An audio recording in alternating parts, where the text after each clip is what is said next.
मन में ब्रह्म छायो, के तो पर्यो कहूँ मार्ग भूल के मैं फिर लौट के द्वारिका आयो।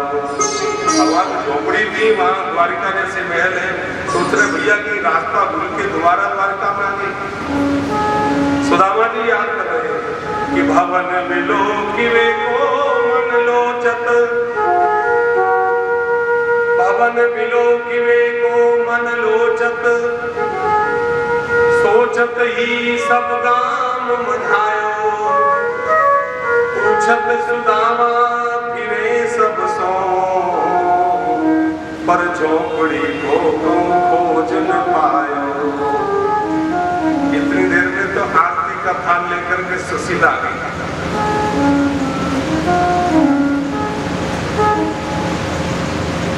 देख रहे हैं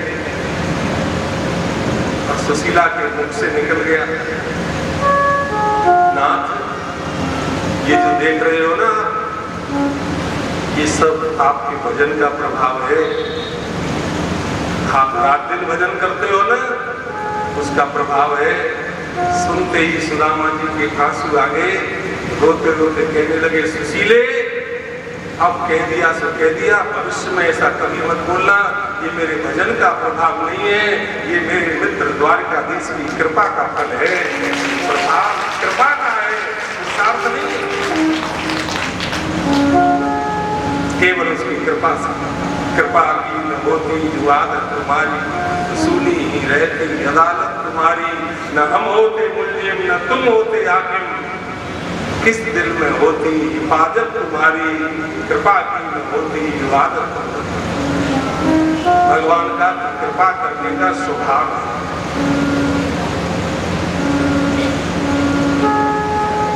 अत्यंत कृपा करना। अति कोमल रघुवीर सुधा,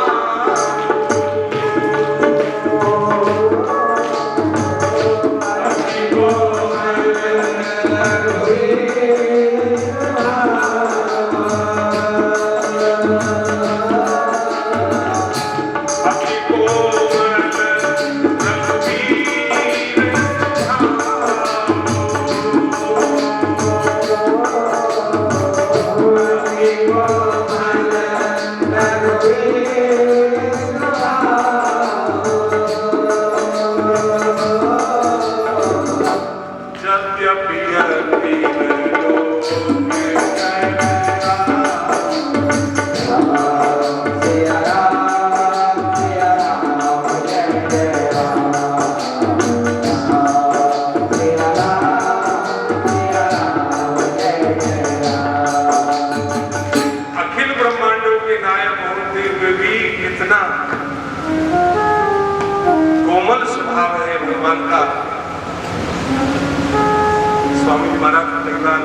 विनोद में कहते थे, भाई भगवान हमारे दोषों की ओर देखें तो हमारे इतने दोष हैं कि हमारे ऊपर करोड़ों जन्म होने पर भी कृपा नहीं हो। भगवान हमारे दोषों की ओर देखते ही नहीं है। भगवान तो केवल हमारे द्वारा जो कुछ भी आप देखिए, पत्रम पुष्पम फलम, जो कुछ भी तुम दो, भगवान कहते हैं वो सब मैं अस्नामी प्रियता मन, मैं उनको खाता हूँ। बताओ, पत्ता कोई खाने की चीज है, लेकिन ठाकुर जी कह रहे हैं तुम प्रेम से देते हो तो मैं उसको खाता हूँ, मैं उसको खाता हूँ। देव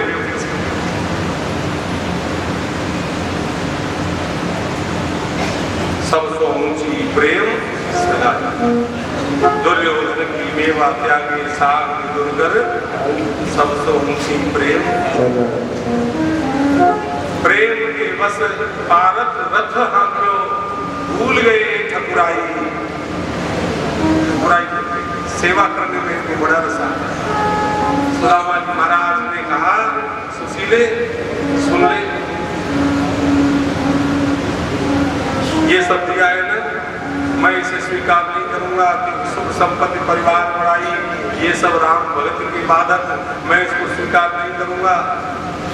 संतों ने बड़ा सुंदर भाव व्यक्त किया है। जब सुदामा जी ने उस सबको स्वीकार करने से मना कर दिया, तो उसी क्षण सुदामा जी के सामने भगवान द्वारिकाधीश प्रकट हो गए। हाथ जोड़कर सुदामा से कह रहे, मित्र ये सब स्वीकार कर लो। सुदामा ने कहा, प्रभु मैं ये सब लूंगा ही नहीं, इनके सब के आते ही तुम्हारा भजन नहीं होता है। सुदामा जी ने कहा, भैया एक मेरी प्रार्थना है, तुम मेरा प्रसाद जानकर इसको ले लो। गीता में भगवान लिखते हैं, प्रसादे सर्व दुखानां हानि रस्योपजायते। तुम मेरा प्रसाद जानकर ले लो। और सही बात आपको एक निवेदन कर दें, हमारे पास जो कुछ है वो सब प्रसाद ही समझ लेना ठाकुर जी का, सब प्रसाद ही है ठाकुर जी।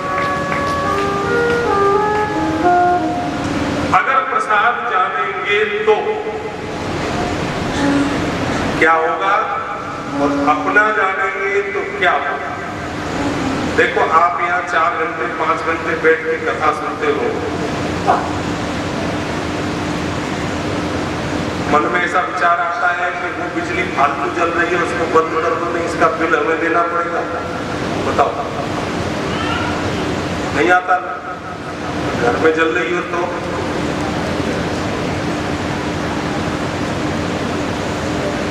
यहाँ 4-5 घंटे बैठ के कथा सुनते हो, कभी मन में विचार आता है कि हमारे बैठने से यहाँ कोई गंदगी हो गई, अथवा हमारे द्वारा किसी को असुविधा हो गई, अथवा ये बहुत नई नई बेंचें कल परसों आई हैं, इनको ले जाएं अपने घर को, ऐसा विचार आता है? नहीं आता। क्यों नहीं आता है? हमें मालूम है ये हमारी है ही नहीं। तो घर में जो चीज है वो सब हमारी है क्या? बताओ, है क्या?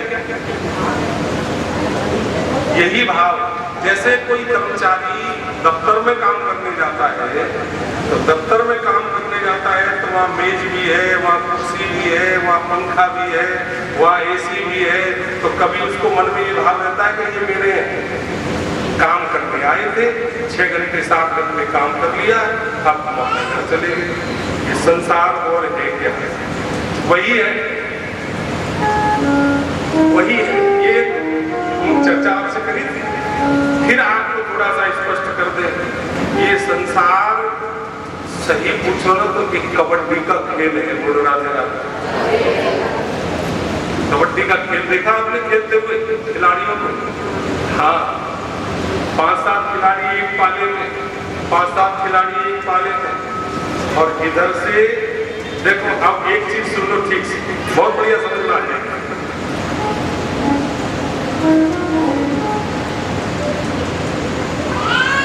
5-7 खिलाड़ी एक पाले में, 5-7 खिलाड़ी एक पाले में। ऐसे समझ लो जीव और भगवान एक पाले में, और बच्चा कच्चा मकान दुकान साज सामान जितनी माया है वो सब एक पाले में। अब भगवान जीव से कह रहे हैं, बोले जा दूसरे पाले में कबड्डी कबड्डी बोलने के लिए, जा खेलने के लिए। वो जीव श्वास लेने से ही कबड्डी बोलना शुरू करता है, और उसको क्या करना है? उसको छूना है, किसी एक को छूना है। वो क्या करते हैं? वो उसको पकड़ने की कोशिश करते हैं, पकड़ने की कोशिश करते हैं। अगर हम उनकी पकड़ में नहीं आए और उनको छू करके हम भागे तो हमारे पीछे वो पकड़ने के लिए भागते हैं। और अगर हमने श्वास टूटने से पहले पाला पकड़ लिया तो हम जीत गए और वो हार गए। श्वास टूटने से पहले पाला पकड़ लिया तो हम जीत गए, वो हार गए। ये ठाकुर जी ने माया एक पाले में खड़ी कर रखी है, हमें उसको छूना है, छू करके पाला पकड़ना है। हम क्या करते हैं? उसी में लिपट जाते हैं और फिर पाला हमारे हाथ से रह जाता है। एक भाव। दूसरा भाव संतों ने व्यक्त किया है, कुछ स्वामी जी के श्रीमुख से हमने सुना है, अगर हमने पाला पकड़ लिया तो हम जीत गए। बोले इस कलयुग में पाला क्या है? बोले श्री ठाकुर जी का नाम ही वो पाला। हमने भगवान नाम पकड़ लिया, श्वास रहते रहते श्वास चलते चलते उस नाम रूपी पाले को पकड़ लिया। तो ठाकुर जी वहां खड़े खड़े खेल खेल रहे, वो यही देख रहे। बोले जा खेलने के लिए क्या मैं भेज रहा हूँ? ठाकुर जी खेल खेलने के लिए भेज रहे हैं, और हम भेजे तो थे तुम उनको छू करके भागना, और हम क्या करते, छूते हैं उनको, पकड़ते हैं। बच्चा कच्चा मकान दुकान साज सामान, अरे कुछ टूट जाएगा, कुछ फूट जाएगा, टूटने फूटने से रह जाएगा, वो एक दिन छूट जाएगा। अंत तो ही तजेंगे पामर तून तजे अब इतने। सुदामा जी महाराज यही भगवान से कह रहे हैं। भगवान ने कहा मेरा प्रसाद केवल मेरा प्रसाद चल, सही बताना। किसी कमरे में होटल में रुके कहीं 2 दिन 3 दिन 4 दिन के लिए, और उस कमरे का कोई प्लास्टर टूट रहा हो,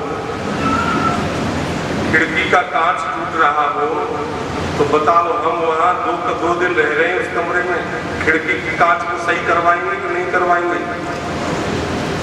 प्लास्टर टूट रहा है, उस मिस्त्री बुलाकर प्लास्टर को सही कराएंगे कि नहीं कराएंगे? बोले नहीं कराएंगे। यही स्थिति है बिल्कुल हमारी इस संसार में, चली जा रही है जीवन की। पथिक जी ने बड़ा सुंदर भाव व्यक्त किया। सुदामा जी महाराज ने भगवान से कहा प्रभु, भगवान ने कहा मेरा प्रसाद जानकर स्वीकार कर लो। सुदामा जी ने कहा प्रभु प्रसाद जानकर स्वीकार कर लेता हूँ, लेकिन एक हाथ जोड़कर प्रार्थना है, ये सब दिया है ठीक है, आपका प्रसाद मान लिया, लेकिन इतना सब पाकर मैं तुमको भूल न जाऊं, ये कृपा मेरे ऊपर पूरी कर देना। ये सब पाकर मैं तुम्हें भूलूं नहीं, हे नाथ मैं आपको भूलूं नहीं।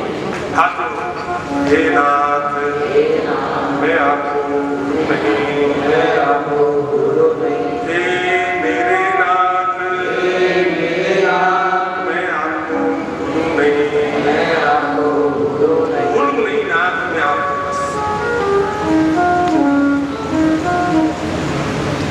सुशीला ने कहा नाथ आप गए थे समुद्र में, बहुत जोर का तूफान आया था, दुबला पतला शरीर है, मेरे मन में शंका हुई थी कि आप पहुंचे होंगे कि नहीं पहुंचे होंगे, लेकिन मैं बहुत चिंतित थी।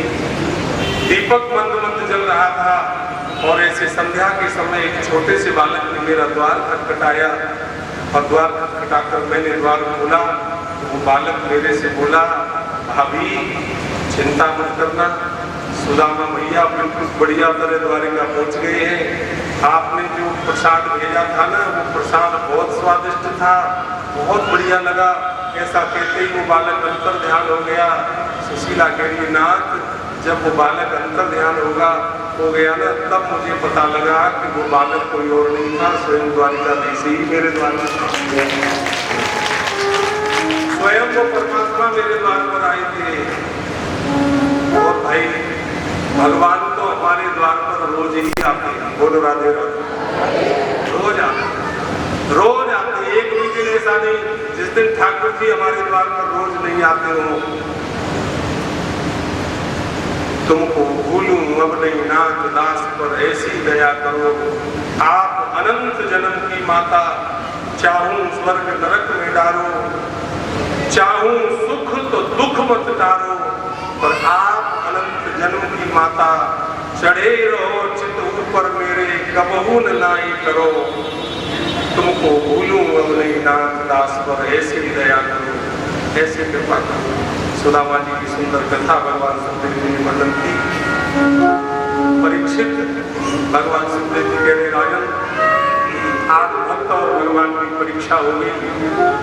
सुखदेव जी से परीक्षित ने पूछा प्रभु फिर क्या हुआ, बोले निर्णय क्या हुआ? बोले आज भक्त जीत गया और भगवान की हार हो गई। श्री कृष्ण गोविंद हरे मुरारी।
भगवान का बहुत बड़ा है। 16,108 तो रानियां हैं भगवान। 16,108 रानियों में सबके 10-10 बेटा हुए, एक बेटी भी हुई। इतना बड़ा परिवार।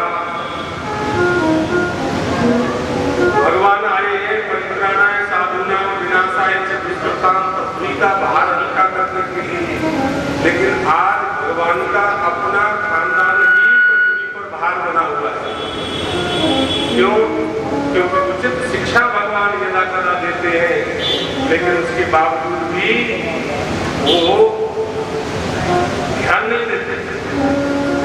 छोटे छोटे बालकों को पेरेंट्स जब शिक्षा देते हैं तो बस गर्दन तो नीचे कर लेंगे, सुन भी लेंगे, मुस्करा जाएंगे और फिर कहेंगे देखो हमारी मम्मी पापा पे और तो कोई काम है नहीं। जब देखो तो शिक्षा ही देते रहते, इन पे और कोई काम नहीं।